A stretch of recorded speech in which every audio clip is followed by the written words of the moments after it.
You're listening to the Parents of Hardworking Teens podcast, episode 20. And today I am taking you behind the scenes into the secret life of a senior examiner. So if your teen is going to be taking external or even internal formative exams anytime soon, then this is the episode for you. Now, as you can imagine, I have a lot I want to share on this. So this is going to be the first episode of a 2-part series. So be sure to also join me next week for part 2, episode number 21.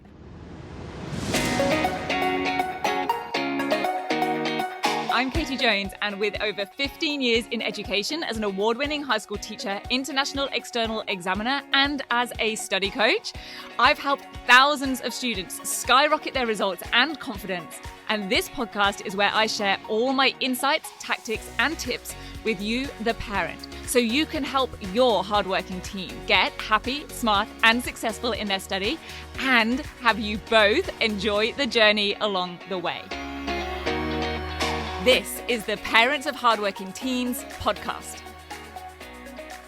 Hello, my very important parents. I hope you are doing great, especially if you have a teen who is about to embark on their external final exams. And I know that is many of you here in Australia or in New Zealand or in any of the international schools. And I also know that my friends in the Northern Hemisphere, you will soon be on the lead up to mock exams. And of course, those final exams will be here before we know it, because time is just flying by. And that is why I want to share with you here on the podcast the key information from a free resource for parents that I have created called 6 Secrets of a Senior Examiner. Secrets, I should mention, that you are absolutely and totally allowed to know, and that I am allowed to be sharing with you. And these are secrets that, yes, are going to boost your teen's results and confidence, and do it in any subject, but give you as the parent just that know-how and that understanding of how exams work, give you the opportunity to really be there to help and support your teen if or when they need it, to maybe surprise them with your knowledge and understanding of what is really going on, or at least just to be a little bit more savvy, a little bit more aware, whether you are talking to teachers, whether you may be getting feedback on your teen's exams, whatever it might be. And you can go get this free resource if you would like. It is available for just a limited period of time at www.gradetransformation.com/secrets. So that's www.gradetransformation.com/secrets. You can go there and get your free copy if you haven't already. I know that some of you already have. And the reason that I put together this resource, these 6 top secrets that I think everybody needs to know. I think the students need to know them, and I think a lot of teachers need to know them, any teachers that have not done external exam board marking. And of course, I know that many of you as parents just love to be across these things as well. Because I see so many students in class, and I hear from so many parents about their teens who are working away in class, in homework, in assignments, and they understand the subject content, and they are writing all of their notes, they're completing their homework, and they're even doing pretty well when it comes to assignments or research projects or whatever other assessments they may be given, like coursework. But when it comes to exams, those are the things that are, let's just say, letting them down. Maybe those results are not where their other assessments are, and where maybe your teen or you or their teachers know they could be. And from the other side of things as well, I hear so many teachers, in the staff room, or teachers that I talk to professionally, who are saying, oh my goodness, they get it in class. Why can't they do it in the exam? Like, oh, my class's results have come through, like they're not, where I would have hoped. Or this student, like, oh my goodness, I was sure they were going to get this grade and they didn't. And they themselves are often like sort of puzzled about why this is. And sometimes they think, oh, well, okay, they must have just not revised well enough. Or, the teen or the student didn't put in the work. And I know from, talking to and working with so many students and talking to so many parents that isn't the case. And I know from being an external exam board marker, scrutiny panel member, exam writer for external exam boards, and having done this for multiple exam boards internationally, I know what is causing this to happen. I know why they're losing marks. I see marks that they could and should, the shoulda, coulda, woulda, that they shoulda, coulda, woulda got if they'd have known, how those exam questions are written, what that translates to in terms of the marking guide, what is counted as an appropriate level of detail and what isn't, and then how to have the steps, the strategies and skills to make that happen for them. So as a senior examiner, I want to make one thing clear. I can tell you that boosting your teens' grades, their confidence as they walk into the exam hall, does not require them to be slaving over textbooks for more hours than they already are, cramming in more and more subject content. Your teen can absolutely increase their results by often at least one full grade. I often say to students, what if we could just get you 3 more marks on a paper? Like, that is totally doable. And that can be the difference between a whole grade. But what I really think is possible for students is to get at least 1 more mark on every page of an exam paper. Let's just say that there is just one 8-mark question on a page, and let's say they're getting 6. Could I get them to 7? Absolutely. Well, let's just say there are 2 or 3 short response questions that are worth, 2 marks, 3 marks, 4 marks. Could they get at least 1 more mark in one of those questions on that page? Totally.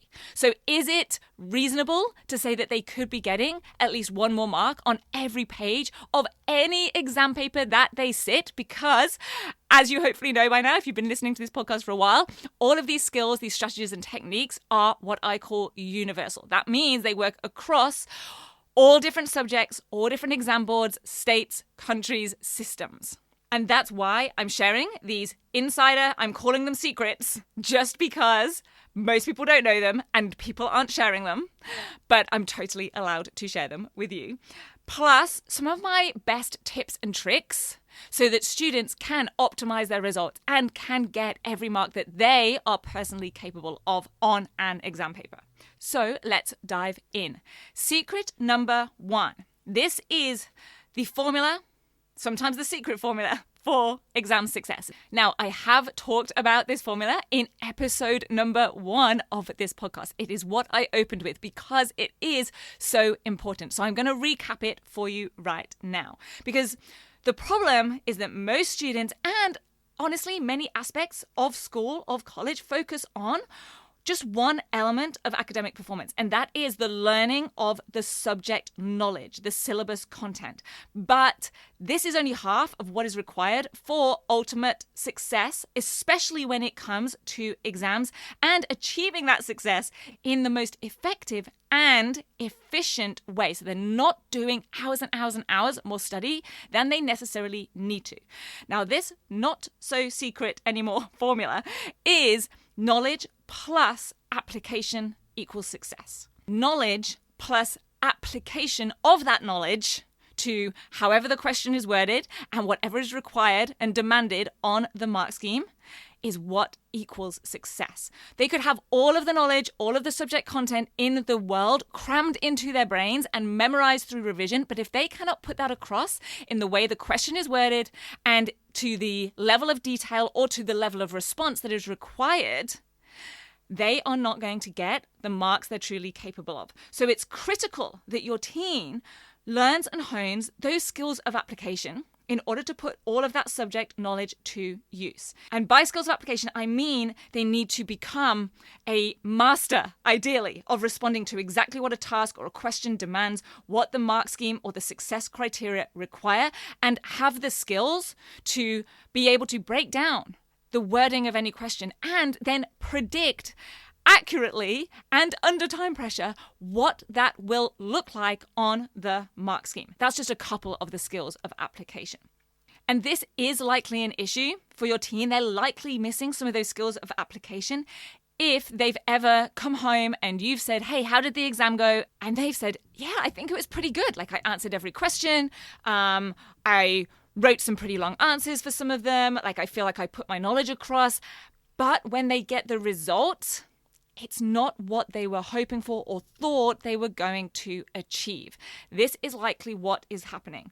And the following 5 secrets are going to touch on and expand on some of those skills. Skills like exam technique. Now, there are 6 elements of exam technique alone that will help your teen to respond to exam questions in the way that they need to. So I won't be able to go through all of them, but we will cover some of the most important ones on this episode, and I go into more detail on them as well in the 6 Secrets Guide. So make sure you go get your copy of that if you want to. www.greattransformation.com/secrets. Now, I normally release this a couple of times a year, and this is one of them. So this is currently, if you're listening to this at a later date, this is currently being released in October. So either come back and check that link again if it is not available around this time of year, or I often also release it around the June sort of time as well, as students are tackling exams then as well. So like I mentioned, lots of different skills, lots of different elements involved in that application part, but being aware of this as an ingredient in itself, this essential ingredient of application in the success formula, is the first step to your teen finally achieving the results they're capable of and gaining a whole lot more confidence. Now let's get into secret number 2. And this is where I explain why students run out of time. This is usually because they are taking what I call the spaghetti approach. Now, that is where they are throwing all of the information that they have learned, that they have crammed in their heads, that they have written notes on, against the wall, i.e. writing as much of it down as they can on paper to see what sticks. Now, some of it will stick. Some of it will get the marks. But there is going to be information that they have included because maybe they are hedging their bets. Maybe they're including things that weren't actually required by the question, but they didn't realize that. And what that means is that they are taking up more time, more word count than they need to. And I can tell you, this was definitely me as a student. I was always trying to just put down every bit of information I could that I thought sort of at least related to the question, so that either A, if they did want it, then great, they've got it. But even if they didn't, I would somehow impress them with all of my extra knowledge and maybe just, somehow magic some marks out of nowhere, which I can tell you does not happen in external exams. It doesn't even happen in those higher year levels. Whereas, I think in the lower year groups, like year 7, year 8, teachers do give marks, for effort or for extra impressive things and going over and above. And this is where I see so many parents tell me, their teens' results start to reduce or decline sometimes as they go into those higher year groups. And it's not because they've stopped working hard, and it's not because they're not capable of learning the information. It's because they've gotten into this habit of writing in a way that is just trying to put across as much information as possible, as opposed to responding to the actual question. So, bit of a tangent there. I won't go down that rabbit hole right now. But what this looks like, what this spaghetti approach looks like, and how I see it show up on the thousands upon thousands of external exam papers that I have marked and scrutinized and reviewed, this is where they end up waffling. They end up going around in circles, or they end up saying the same thing over and over again, or they kind of touch on things, but they never really clearly make a specific point, and they go off on tangents. It's often also what I call going sort of wide and shallow in a response, rather than narrow and deep, which is more often, not always, again, they've got to get expert at breaking down the question, but very often they're better to go narrow and deep with their content and their detail. So what that means is when they're going wide and shallow, like they're saying lots of different things, but they're not giving any depth or analysis or explanation to it, they're not achieving the level of detail required or the sophistication in the level of their response. And they spend so long on some questions that then they end up losing marks down the line simply because they run out of time to do a great job on the later questions on the paper, or the ones that they have left towards the end. So what is the solution? Now, of course, one of them is being able to break down the question and understand exactly what it is asking. So we're not giving additional information that isn't required.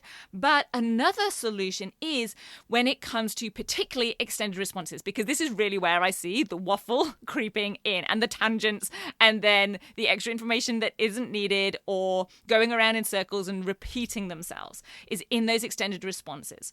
So what I always tell students is it is essential for them to plan any extended response.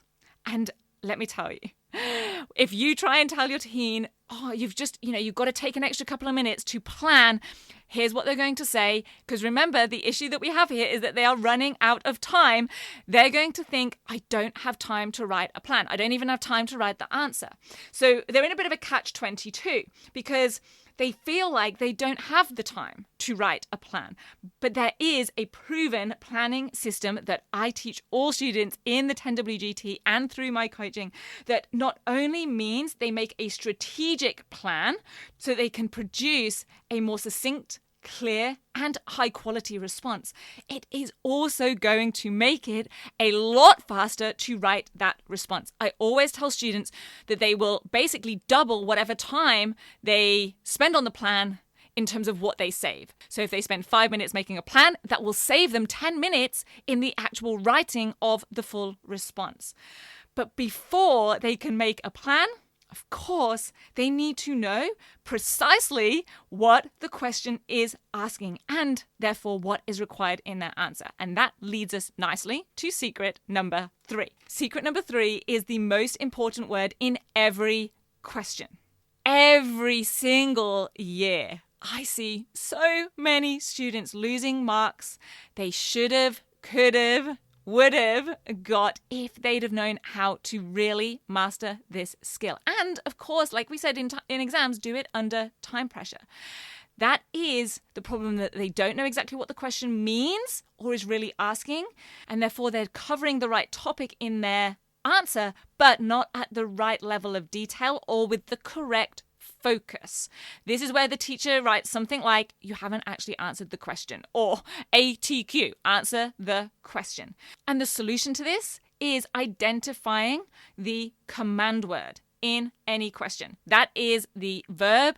Often we call it the cognition or the directive or the task verb. And they are the words like explain, discuss, analyze, describe. And every question has a command and a level of that cognition. The problem is that sometimes they are not always as obvious as just the verb in the question. Not every question will have a verb, but sometimes they really are. The key is to make sure that, first of all, your teen understands what these are.